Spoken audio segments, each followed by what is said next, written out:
오늘 말씀의 제목은 하나님 안에서 실패는 새로운 성공의 시작입니다 라고 하는 말씀의 제목을 가지고 말씀을 드리고자 합니다.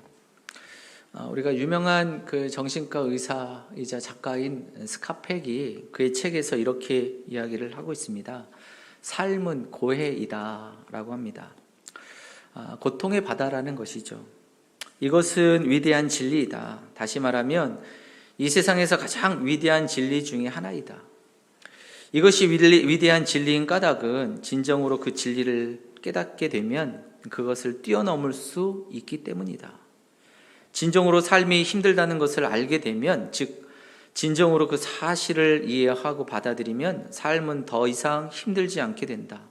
일단 받아들이게 되면 삶이 힘들다는 사실이 더 이상 문제가 되지 않기 때문이다. 쉽게 말해서 스카펙은 우리에게 우리의 삶의 진리가 하나 있는데, 그것은 이 삶은 고통이 있다라고 하는 것을 받아들이라는 것입니다. 고통이 있음을, 우리가 고통이 찾아올 때 그 고통을 우리가 인정하면 그 고통의 문제를 극복할 수 있다는 거죠. 그것을 이길 수 있다, 이렇게 우리에게 이야기를 해주고 있습니다. 시편 90편에도 우리가 모세가 말씀하고 있는 것처럼 우리의 연수가 70이고 강건하면 80이라도 그 연수의 자랑은 수고와 슬픔뿐이라고 말씀합니다. 우리의 삶에 고통이 있다는 거죠.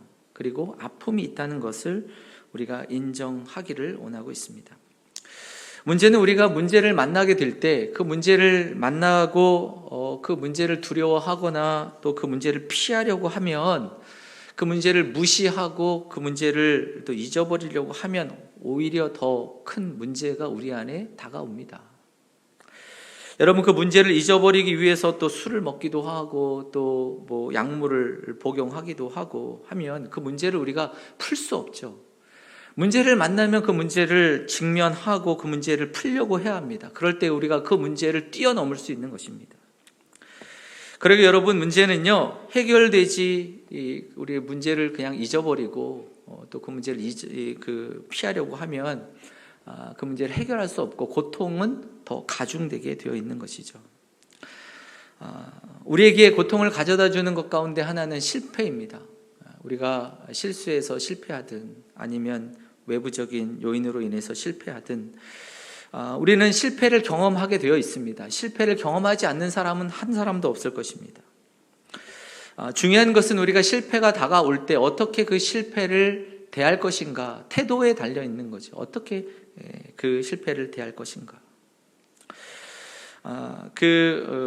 해리포터의 작가였던 조앤 롤링이 하버드 대학 졸업식에서 초청을 받아서 이야기를 할 때, 축사를 할 때 그런 이야기를 하지 않습니까?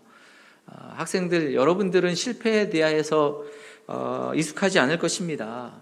그렇지만 성공에 대한 열망만큼이나 실패에 대한 두려움도 있습니다. 우리가 성공에 대한 열망을 가지고 있는 만큼 실패에 대한 그 공포를 어떻게 극복하느냐, 그것이 우리의 삶을 좌우하게 된다라고 이야기하고 있죠. 여러분, 우리가 실패하게 되었을 때 진정한 자기 자신을 발견하게 됩니다. 진정한 친구도 우리가 보게 되어지고 알 수 있게 되어지는 거죠. 이 실패를 아는 것이 진정한 지혜이고, 실패를 아는 것이 어떤 자격증보다도 가치 있는 일이다, 이렇게 말을 하고 있습니다. 사랑하는 성도 여러분, 쉽게 말해서 우리의 삶에 성공한 것만 있기를 원하지만 실패도 있다는 것이고 실패의 아픔도 있다는 것이죠. 그러기에 여러분, 실패 가운데서 어떻게 그것을 바라보는가, 어떤 태도를 취하는가, 그것이 우리에게 중요한 것이라는 것을 말해주고 있습니다.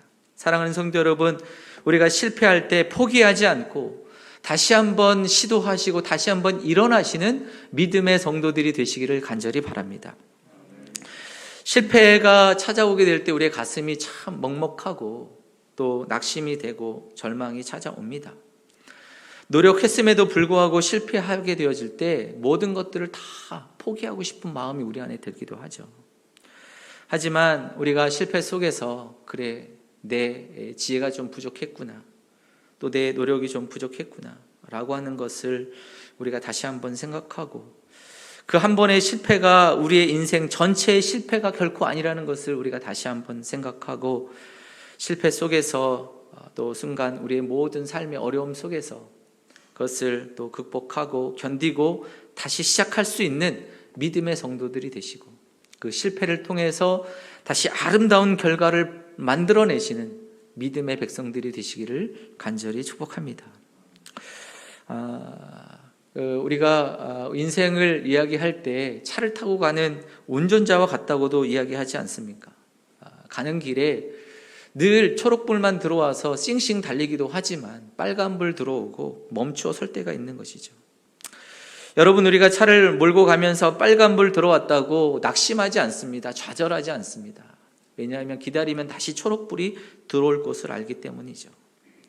사랑하는 성도 여러분, 우리가 실패 가운데 초록불이 다시 들어올 것을 바라보면서 다시 일어나시고 다시 힘을 내시고 믿음 안에 거하시는 복된 성도들이 되시기를 간절히 축복합니다.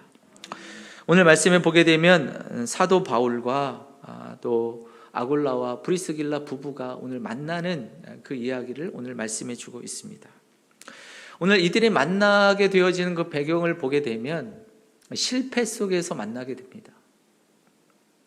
어려운 실패가 그들을 만나게 하게 되죠.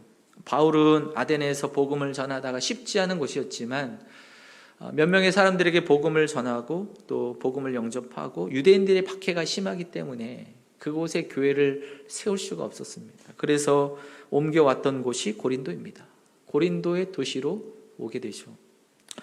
아굴라와 브리스길라 부부는 어떻습니까? 그들은 로마에서 삶을 살던 부부입니다. 글라우디오 황제가 주후 49년, 50년 그때에 유대인들을 향하여서 로마를 떠나라, 유대인들 추방령을 내리고 있지 않습니까?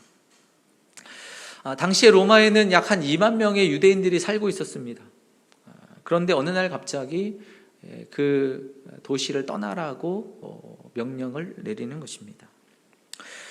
로마의 역사가였던 스웨토니우스라고 하는 사람이 유대인들이 로마에서 쫓겨난 이유를 이야기를 하면서 이렇게 얘기를 하고 있습니다.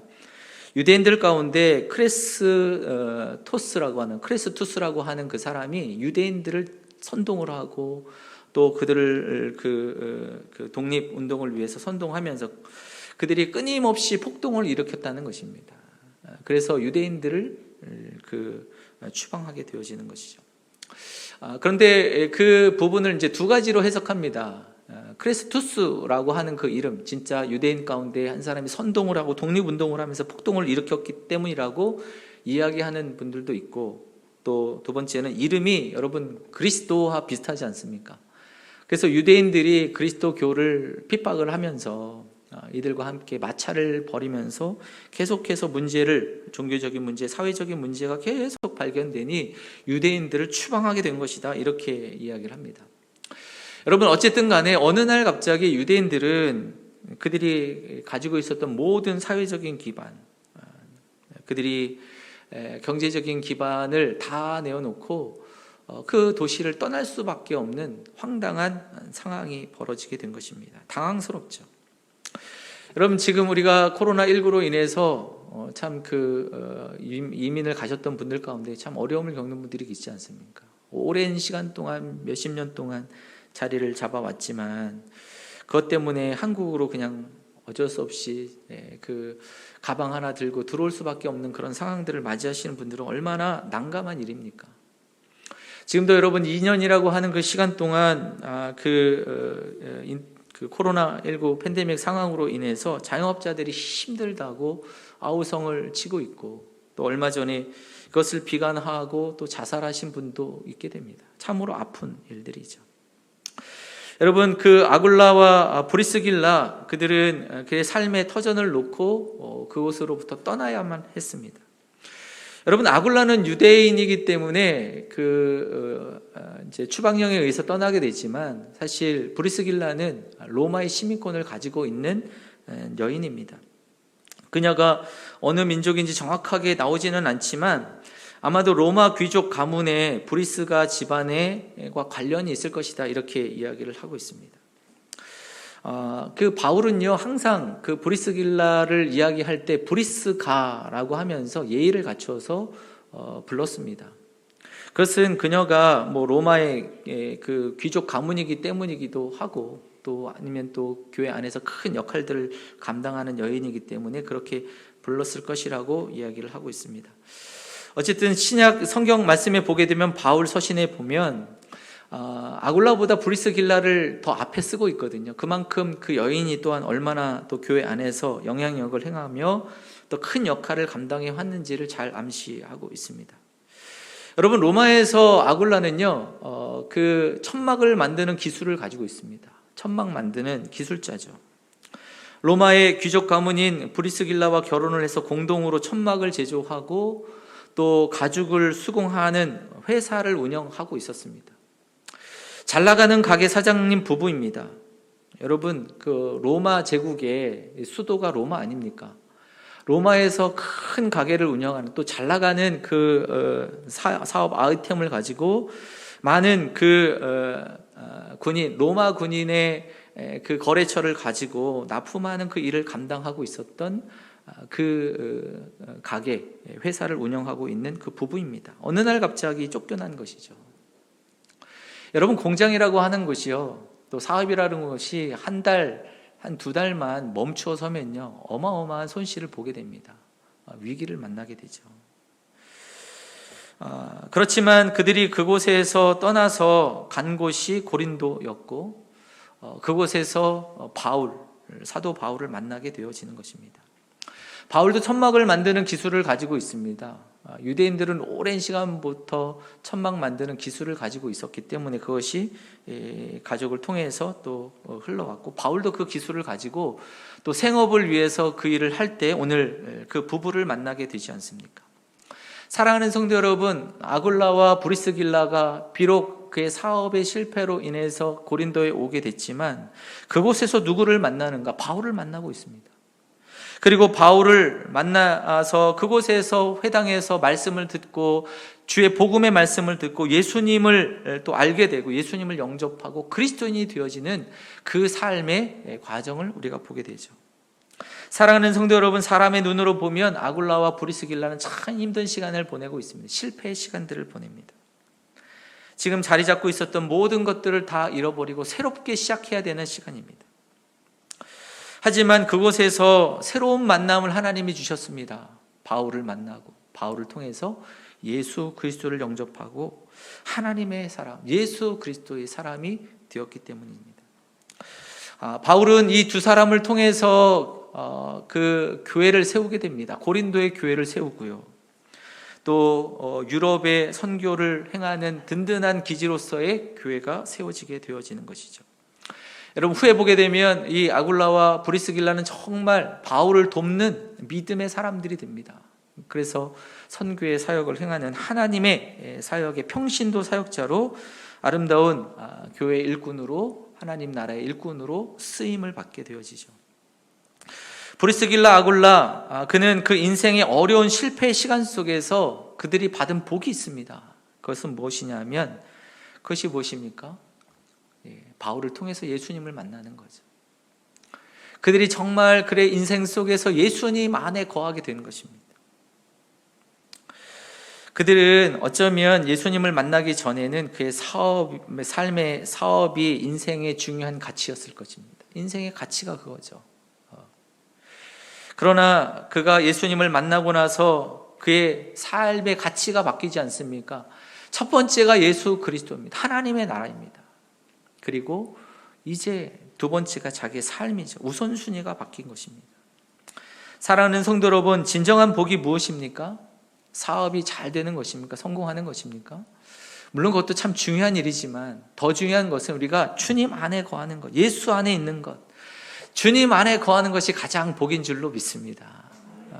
여러분, 예수 안에서 죽는 자가 가장 복되다고 요한이 우리에게 이야기하지 않습니까? 사랑하는 성도 여러분, 주님 안에 거하는 것이 가장 복된 일이죠. 예수님 안에 거할 때 가장 큰 기쁨이 있습니다. 세상의 모든 고통과 아픔이 있지만 여러분, 예수님이 우리 안에서 우리에게 구원을 주시고 생명 주심을, 이 기쁨이요, 모든 고통과 아픔을 덮어버리는 놀라운 기쁨이 되지 않습니까?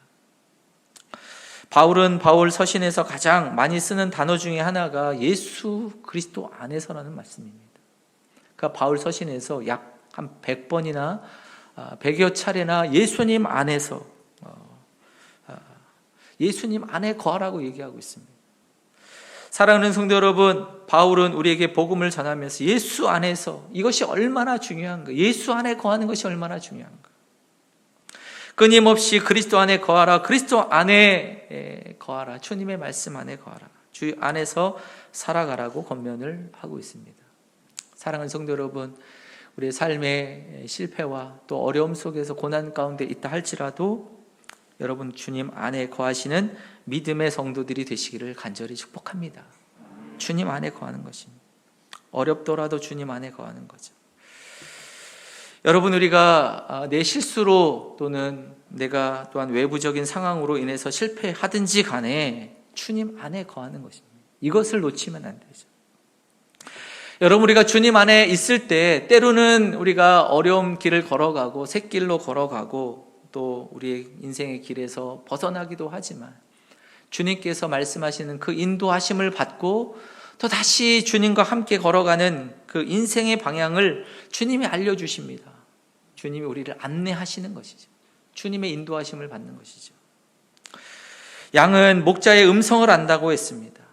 여러분, 우리가 목자와 함께 하는 것이 복이죠. 힘겹더라도 절망적인 상황이더라도 주님 안에 거하시고 주님과 함께 거하시고 주님의 말씀 앞에 귀를 기울이시고 믿음으로 삶을 살아가시는 성도님들이 되시기를 간절히 축복합니다. 우리가 비가 많이 오고 나면요, 아스팔트에 지렁이를 봅니다. 굵은 지렁이, 이렇게 꿈틀꿈틀거리는 지렁이를 보죠. 시멘트 바닥에 또는 햇볕에 말려져 있는 지렁이들을 그러니까 비가 오고 나서부터 또 햇빛이 쨍쨍 치면 보게 됩니다. 여러분, 그 지렁이를 보면서 이런 질문을 하신 적이 있으십니까? 왜 지렁이가 땅 속에 있어야 되는데 아스팔트로 나와가지고 이렇게 힘들게 꿈틀거릴까? 왜 여기서 말라 죽었을까? 이렇게 한번 질문해 보신 적 있으십니까? 있으시요? 네, 대단하십니다. 저는 그런 질문을 한 적이 별로 없었는데 어느 목사님이 그 질문을 하신 것 같아요. 그래서 지렁이를 막 연구를 했대요. 지렁이가 왜 그런가? 지렁이를 보통 보면 이제 땅속에 굴을 파고 지내지 않습니까? 땅 속에서 거하는 게 이제 보통이죠. 근데 비가 내리면 그 굴이 물로 차기 때문에 숨을 쉴 수가 없는 거죠. 숨 쉬기 위해서 땅 밖으로 나오는 것입니다. 큰 지렁이는요, 숨 쉬는 것이 더 많은 산소를 필요로 하지 않습니까? 그러니까 더 숨쉬기 편한 곳으로 나오게 되는 겁니다. 근데 이제 비가 그치고 나면 다시 땅속으로 걸어가야 되죠. 땅속으로 들어가야 되는데, 여러분, 왜 시멘트 바닥에 헤매고 있는 것인가? 지렁이가 눈이 없기 때문입니다. 눈이 없으니까요, 방향 감각을 잃어버리는 거죠. 방향 감각. 자기가 지금 어디서 왔는지 알지 못하고 방향 감각을 잃어버리는 것입니다. 결국 그가 그곳에서 헤매다가 햇빛에 말라져서 햇빛으로 인해서 말라 죽게 되는 것입니다. 여러분, 지렁이도 분명하게 나름대로 그 위기 상황 속에서 어려움 속에서 살기 위해서 나왔습니다. 땅 위로 올라온 것입니다. 하지만 잠시 살기는 했는데 방향 감각을 잃어버리고 결국 말라 죽게 되는 것이죠. 사랑하는 성도 여러분, 우리도 그렇습니다. 우리가 삶을 살아가면서 어려움과 환난 가운데 거합니다. 우리는 인간적인 또 마음을 가지고 위기를 극복하기 위해서 몸부림을 칩니다. 그러나 여러분, 잠시 사는 것 같지만 여러분, 우리가 주님 안에 거하지 못하면 방향 감각을 잃어버리는 것이죠. 또다시 삶의 실패 속에 또 어려움 속에 거하고 또 그 방향을 잃어버리게 되는 것입니다. 사랑하는 성도 여러분, 실패와 또 어려움 가운데 있을지라도 주님 안에 거하시는 믿음의 성도들이 되시기를 축복합니다.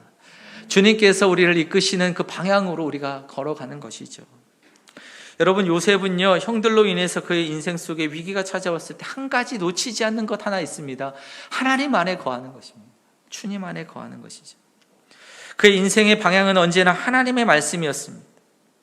비록 주님 안에 거할 때에 인생의 실패의 길로 거는 것 같이 그의 삶의 부분이 찾아오는 것처럼 보였지만 결국 하나님은 그를 인도하시고 이끄시고 최후의 승리의 자리에 서게 하시지 않습니까?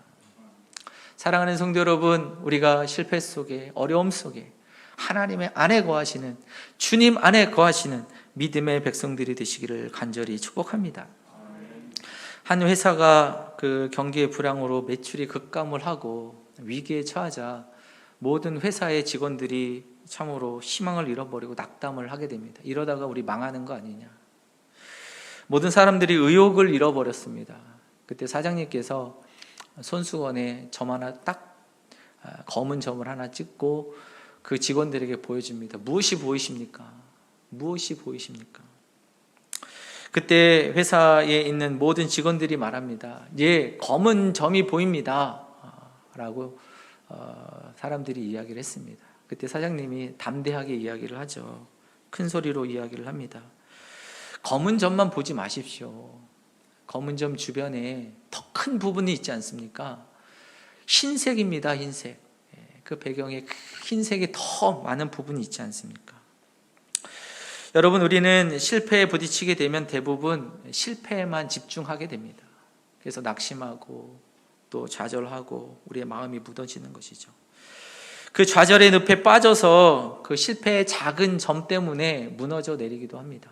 사랑하는 성도 여러분, 우리가 실패 속에서 작은 점만 보는 것이 아니라 우리의 삶의 가득 가운데 계시는 크신 하나님을 바라보는 믿음의 성도들이 되시기를 간절히 바랍니다. 하나님께서 우리를 이끌고 계십니다. 하나님이 우리를 인도하시고 계십니다. 하나님은 우리를 붙들고 계시지 않습니까? 여러분, 우리의 인생 전체 가운데 그 단 하나의 실패가 우리의 삶을 무너뜨리는 것이 아닙니다. 여러분, 그 인생 속에서 저번로 우리가 생각하지 못했던 그 길로 인도하시는 그 하나님, 우리의 인생의 큰 그림을 그리고 계시는 그 하나님 바라보시고 믿음으로 승리하시는 믿음의 성도님들이 되시기를 간절히 바랍니다. 이스라엘 백성들이 참 어렵고 힘든 가운데 있을 때 하나님께서 이사야를 통해서 말씀하시고 있지 않습니까? 이사야서 61장 3절의 말씀에 보면 무릇 시온에서 슬퍼하는 자에게 화관을 주어 그 죄를 대신하시고 희락의 기름으로 그 슬픔을 대신하여 찬송의 옷으로 그 근심을 대신하시고 그들의 나무 곧 여호와의 심으신 바 그 영광을 나타낼 자라 일컬음을 얻게 하려 하심이니라. 아멘. 여러분, 하나님께서 이스라엘 백성들을 향하여서 바라보시며 말씀하시는 것은 너희들은 의의 나무다. 하나님이 말씀하시잖아. 여호와께서 심으신 영광을 나타낼 자들이라, 이렇게 우리를 격려하시고 계시는 거죠. 사랑하는 성도 여러분, 우리가 실패와 또 어려움 속에 고난 속에 우리가 처했을 때 하나님께서 우리를 영광되게 나타내실 분으로 우리를 세우신 줄로 믿습니다. 그러기에 여러분, 주님 안에 거하시고 주님이 주시는 힘으로 날마다 주님 안에 거하심으로 실패 속에서도 다시 일어나고 다시 믿음으로 서시는 복된 성도님들이 되시기를 간절히 축복합니다. 예, 그렇습니다. 이제 우리의 모든 삶의 실패 속에 하나님께서는 우리를 이끄실 것입니다. 우리를 또 새로운 길로 일어나도록 이끌어 가실 것입니다. 여러분, 우리가 이 상황 속에서 어떻게 해야 할까? 우리가 해야 할 일은 무엇일까? 오늘 성도님들에게 3길을 여러분들에게 잠깐 말씀을 드리고자 합니다. 첫 번째는 여러분, 첫 번째 기는 기도하는 것입니다. 여러분, 바울은요, 성도님들에게 늘 기도하라고 하잖아요. 여러분, 믿음의 성도들에게 가장 강조했던 것 가운데 하나는 그리스도 안에 거하라라고 말씀도 했지만 기도하라라고 하는 것이 바울의 부탁이고 권면이었습니다. 아무것도 염려하지 말고 오직 모든 일에 기도와 간구로 너희 구할 것을 감사함으로 하나님께 아뢰라. 여러분, 예수님께서도요, 이렇게 기도하라고 알려주셨고, 예수님께서도 어려움을 만났을 때, 또 예수님은 삶의 인생 속에서 항상 기도하는 모범을 우리에게 보여주시지 않습니까? 새벽마다 기도하시고. 그리고 십자가 앞에서 주님은 밤이 새도록 주님 앞에 기도하시지 않습니까? 제자들에게도 너희들이 시험에 들지 않도록 기도하라. 하나님께서 부르짖는 자에게 응답하신다고 말씀하시고 있지 않습니까? 사랑하는 성도 여러분, 우리가 기도하기를 잊지 않는 믿음의 성도님들이 되시기를 간절히 바랍니다. 여러분, 사람들은 어떻게 해결할 방법이 없지만, 사람들은 알아주지 않지만, 여러분이 하나님께서 우리를 바라보고 계십니다. 사랑하는 우리를 주님께서 주목하고 계십니다. 그러기 여러분, 기도하기를 잊지 않고 주님 앞에 나와 간절한 마음으로 기도하며 나아가시는 믿음의 성도들이 되시기를 축원합니다. 두 번째는 기대하는 것입니다. 여러분, 하나님께서 행하실 일들을 기대하는 거죠. 사랑하는 성도 여러분, 주님께서 말씀하시지 않습니까? 주님께서 우리에게 기대하라고 하나님의 약속의 말씀, 구원하시겠다고 약속의 말씀을 주시지 않습니까? 아브라함에게 주님께서 말씀하시면서 하늘의 별처럼 바다의 모래처럼, 주님은요 비유하시면서 하나님을 기대하라고 하나님이 역사하실 것이다. 야곱에게도 말씀하지 않습니까? 너가 여기로 다시 돌아오기까지 내가 너를 떠나지 아니할 것이다. 내가 너와 함께 하겠다. 여러분, 주님은 언제나 우리에게 함께 하시고 우리를 말씀하시고 우리에게 기대하게 하십니다. 사랑하는 성도 여러분, 주님의 약속의 말씀, 구원하시는 하나님의 약속의 말씀을 날마다 바라보시면서 주님을 기대하시는 믿음의 성도들이 되시기를 축원합니다. 마지막 세 번째는 기다리는 것이죠. 여러분, 하나님이 주실 은혜가 반드시 그날이 있다. 기다리는 겁니다. 사랑하는 성도 여러분, 과부가 기다림으로 그 약속의 그 은혜를 기다림으로 기도하지 않습니다. 지혜로운 다섯 처녀가 하나님의 약속의 말씀을 믿고 기다리지 않습니까? 믿음으로 기다리는 것이죠. 사랑하는 성도 여러분, 오늘 아굴라와 브리스길라가요, 그의 인생의 실패 속에서 예수님을 만납니다. 그리고 바울을 통해서 그가 말씀을 듣고 복음을 듣고 그가 하나님을 기대하면서 그 약속의 그날을 기대하며 기도하며 그리고 기다리는 일을 행하는 것이죠. 그가 하나님의 나라의 백성으로서 참으로 아름답게 쓰임받는 믿음의 지도자들로 세워지게 되지 않습니까? 사랑하는 성도 여러분, 실패와 어려움 속에 우리가 어렵지만 기도할 수 있습니다. 또 어렵지만 기대할 수 있습니다. 정말 우리가 기도하고 기대하는 것은 또 어떻게 보면 또 쉽게 할 수 있지만 가장 어려운 것은 여러분 기다리는 것이죠.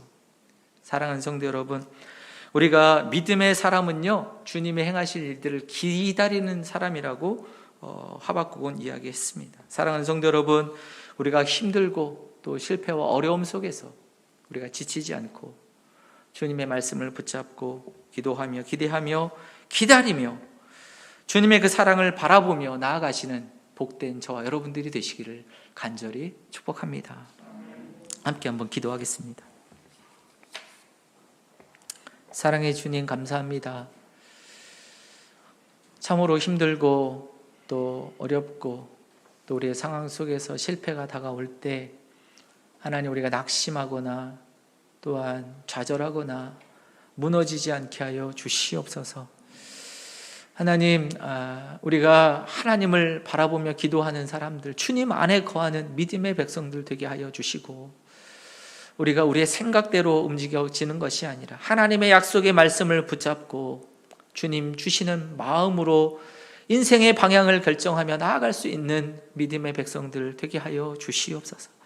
하나님, 오늘도 주님 앞에 기도하며 기대하며 기다리며 주님 앞에 나아갑니다.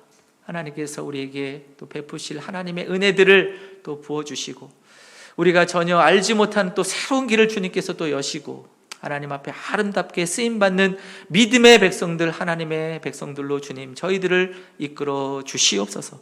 감사드리며 예수님의 이름으로 기도드립니다. 아멘.